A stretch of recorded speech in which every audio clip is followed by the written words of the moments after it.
Bien, chers amis, c'est aujourd'hui la fête de Saint-Louis-Marie Grignon de Montfort, en ce 28 avril. Et je pense que cette fête arrive à point nommé. La date aussi également n'est pas hasardeuse par rapport au calendrier actuel. Et je vais vous expliquer pourquoi. En tout cas, certains se sont inquiétés, beaucoup même se sont inquiétés de mes propos concernant l'implant prévu pour le monde entier, les 7 milliards d'hommes que prévoit donc ce fameux Bill Gates et tous les mondialistes qui veulent finalement asservir l'humanité au prince de ce monde finalement. Ça revient à ça. Et nous sentons bien que cette tyrannie sur les hommes augmente. Et il y a une inquiétude légitime. Évidemment, on ne veut pas être esclave de ces choses-là, on ne veut pas recevoir le vaccin, être pucé comme du bétail. Alors, certains m'ont demandé, mais monsieur l'abbé, quelle réponse donnez-vous à cette nouvelle tyrannie qui semble s'imposer à l'humanité aujourd'hui ? Pourquoi d'ailleurs la Providence permet-elle de telles choses, des choses aussi affreuses, abominables, puisque ce plan de vaccination mondiale en fait correspond ni plus ni moins qu'à une forme d'élimination des plus faibles. Ils veulent effectivement, ces gens-là, arriver à une humanité à 500 millions d'habitants sur les 7 milliards, je crois, que nous sommes actuellement. C'est donc quelque chose de tout à fait diabolique. Quelle réponse pouvons-nous donner à cette nouvelle tyrannie? La réponse, elle est très simple. La réponse, Notre-Dame de Fatima nous l'a donnée. Il faut consacrer la Russie à son cœur immaculé. Il faut que le pape et tous les évêques du monde entier, moralement réunis, consacrent ensemble, d'un seul cœur, d'une seule âme, la Russie au cœur immaculé de Marie. Voilà, pour rappeler tout simplement au monde la souveraineté de la Vierge Marie sur le monde entier, sur tous les cœurs, sur tous les hommes sans exception, qu'ils soient noirs, qu'ils soient blancs, qu'ils soient jaunes. Tous les hommes appartiennent de droit à notre Seigneur et à Notre-Dame. Elle est corédemptrice, malgré les négations que nous avons pu entendre récemment. Elle est la mère de tous les hommes. Mais cette consécration de la Russie au cœur immaculé de Marie ne pourra pas se faire s'il n'y a pas chez les catholiques une convergence, un mouvement général pour se mettre sous l'influence de la Vierge Marie. Oui. Comment le pape va-t-il consacrer la Russie si les catholiques qui l'entourent eux-mêmes ne sont pas consacrés ou négligent d'être les bons fils de la Vierge Marie? Ça paraît peu logique. Par conséquent, la solution, je vous dis, à cette question du puçage mondial, de ce flicage universel, elle est très simple. Nous devons tous, individuellement, nous mettre sous l'influence de la Vierge Marie et plus spécialement nous consacrer à elle. Voilà. C'est-à-dire nous livrer, nous donner, se donner à elle, nous donner notre personne, notre cœur, notre âme, nos activités, lui confier toute chose. C'est ce que Saint Louis-Marie Grignon de Montfort explique dans le traité de la vraie dévotion à la Vierge Marie. Et je vous invite à la lire. Alors, pourquoi je vous disais que la fête de Saint Louis-Marie Grignon de Montfort arrivait à point nommé? Parce qu'aujourd'hui, nous sommes le 28, je vous apprends rien. Demain, nous sommes le 29. Et si vous comptez 33 jours à partir du 29, voilà, vous faites le compte, vous calculez, vous tombez sur le 31 mai. 29 plus 33 jours, 31 mai. Qu'est-ce que le 31 mai? C'est le dimanche de la Pentecôte, d'abord, mais c'est aussi, en même temps, la fête de Marie-Reine. Marie-Reine. C'est-à-dire Marie, reine du monde, reine des hommes, reine de l'univers, reine des anges.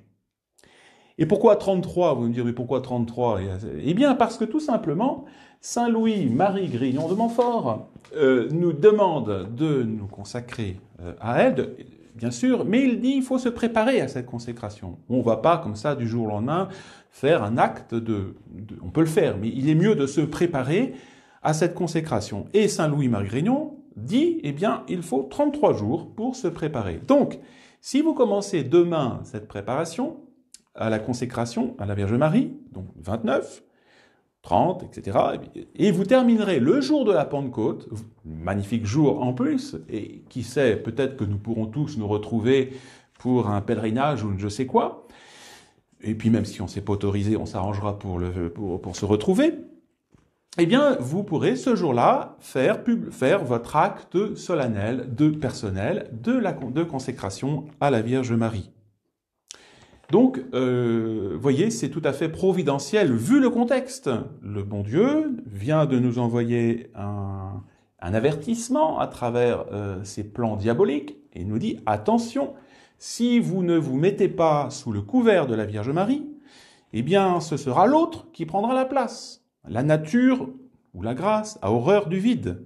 Mettez-vous sous le couvert de la Vierge Marie et vous serez protégés, corps et âme. Et oui, vous craignez ce puçage au front, à la main.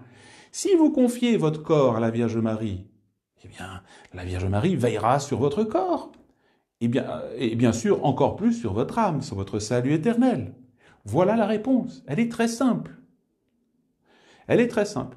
Et seuls ceux qui se mettront sous sa protection seront protégés. Et il n'y aura pas tous ceux qui se seront confiés vraiment à Notre-Dame seront protégés par elle. C'est évident. Elle a livré son Fils pour nous sur la croix. Elle a permis que son Fils fût crucifié de façon atroce pour le salut de nos âmes. Bien, a fortiori, aujourd'hui, elle veille encore bien plus, voyez, sur nos âmes et nos corps. Voilà donc la réponse que je vous donne donc à cette crise que nous connaissons actuellement. C'est la seule réponse. Alors, me direz-vous, oui, mais cette consécration, est-ce que vraiment elle est faite pour moi? Elle est faite pour tout le monde. Hein. Et une personne, même qui est en état de péché, qui vit dans le péché, hein, mais qui a le désir, hein, qui est endurci dans le péché, hein, qui vit je ne sais pas quoi, il peut imaginer toute chose, eh bien, il peut faire cette consécration, à condition évidemment de vouloir sortir du péché. Et cette consécration va l'aider justement. Hein. Alors, comment s'y préparer? C'est très simple, donc il y a ces 33 jours. 33 jours de préparation. Pourquoi 33? Parce que d'abord, il y a 12 jours pendant lesquels on va vraiment se vider du monde. On va se rendre compte, on va essayer de méditer pendant 12 jours sur ce que c'est que le monde. Hein. La vanité du monde. Hein. Donc c'est la grâce qui va être demandée pendant ces 12 jours. On ne peut pas, voyez, adhérer aux choses du ciel, d'un côté, si on ne se vide pas de l'esprit du monde. Ensuite, pendant une semaine, la semaine suivante, on va demander au bon Dieu la grâce de mieux se connaître soi-même, hein, pour regretter ses péchés. Donc d'abord, on regarde le monde, le danger que représente le monde pour notre âme. Ensuite, on va regarder un petit peu notre âme, hein, et on va essayer justement d'avoir la haine du péché. Ce péché qui nous détourne de notre fin ultime du ciel de Dieu. Après, semaine suivante, plus positive, c'est la deuxième semaine, on va demander la grâce de mieux connaître la Sainte Vierge Marie. Alors, évidemment, si on se consacre à elle, il faut essayer de la connaître, de savoir qui elle est et ce qu'elle attend de nous et comment elle vit et voilà, quelle est son influence sur nos âmes. Et puis, dernière semaine, bien sûr, c'est la méditation sur Jésus-Christ, connaître Jésus-Christ. Pourquoi ? Si on va à la Sainte Vierge Marie, c'est pas pour s'arrêter à la Sainte Vierge, c'est pour aller à notre Seigneur, au Sacré-Cœur. C'est le terme. Ad Iesum per Mariam. À Jésus par Marie. Notre Seigneur est venu sur terre par elle, et nous allons à notre Seigneur, nous retournons à notre Seigneur par elle. Alors pendant ces 33 jours, 33 jours de préparation. Alors pendant ce temps-là, vous pouvez bien sûr lire les œuvres de saint Louis-Marie Grignon.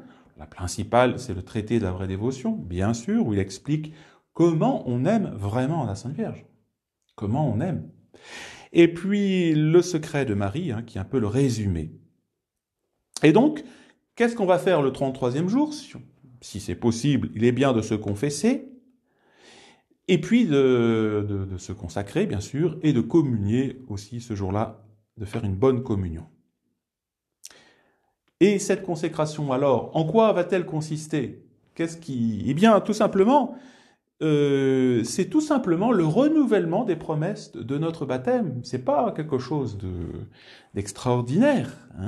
La seule différence, c'est que ce renouvellement des promesses baptismales, on va les refaire entre les mains de la Sainte Vierge Marie. On va y ajouter, à cet renouvellement des promesses du baptême, eh bien, une donation, et c'est ça un peu ce qui caractérise cette consécration. On va donner à Notre-Dame, on va lui donner tout nous-mêmes. On va se donner tout nous-mêmes. On va lui donner notre personne, on va lui donner nos mérites surnaturels. Toutes les bonnes actions qu'on peut faire, on va les lui confier pour qu'elle les utilise à bon escient. On va lui donner notre maison, on va lui donner notre voiture, tout ce que nous avons, sans exception, rien. Vous voyez, on va tout donner à Notre-Dame pour qu'elle l'utilise à bon escient. Et notre corps, bien sûr, pour pas qu'il soit l'instrument du diable, et pour pas qu'il soit menacé par le diable. On y revient. Et cette consécration, après, vous pouvez ensuite, dans tous les jours de votre vie, la renouveler le matin, au réveil ou dans d'autres circonstances. Voilà. Et tous les soirs, avant de s'endormir, eh bien, on va déposer toutes les richesses de la journée entre les mains virginales de Notre-Dame, pour qu'elle les garde et qu'elle les utilise à plus grande gloire de Dieu. Alors, il y a évidemment un esprit pour entrer dans cette consécration. C'est un état d'esprit. Et l'esprit, c'est qu'il faut rentrer, il faut agir par Marie, avec Marie, en Marie et pour Marie. On va dire, mais est-ce que c'est compliqué? Non, pas du tout. C'est très simple, il suffit, avant de certaines actions, dans la journée, de lui offrir, le matin déjà, tout simplement. Aujourd'hui, au Notre-Dame, je vais travailler pour vous. C'est pour vous que cette journée s'ouvre. Et c'est en vous que je vais faire cette action. Voilà, etc. On expliquera ça un petit peu dans les jours qui viennent. Et chacun doit le faire à son rythme, avec l'inspiration que lui donne le Saint-Esprit. Et ne croyez pas que cette dévotion mariale va nous éloigner de Jésus-Christ. Au contraire, Notre-Dame est remplie du Saint-Esprit. Elle est plenum gratiae, pleine de grâce. Par conséquent, elle va nous faire rentrer, elle va nous rendre fidèles au Saint-Esprit. Le père Kolb disait d'une certaine façon qu'elle était une sorte d'incarnation du Saint-Esprit, c'est une façon de parler. Voilà donc c'est ce petit programme que je vous propose pendant ces 33 jours à partir de demain. Alors pour vous aider, ce que je ferai, donc par conséquent, c'est que chaque jour, eh bien, nous avancerons vers la Pentecôte. Chaque jour, je vous aiderai à travers une petite méditation. Vous pourrez trouver éventuellement si vous le souhaitez, en version papier ou version numérique, le père Daillet, qui explique bien chaque jour comment procéder pour faire cette consécration mariale. Voilà, je mettrai cette version numérique du père Daillet sur le site Reconquista, pour certains qui ne l'auraient pas chez eux et qui souhaiteraient faire à leur rythme cette consécration mariale.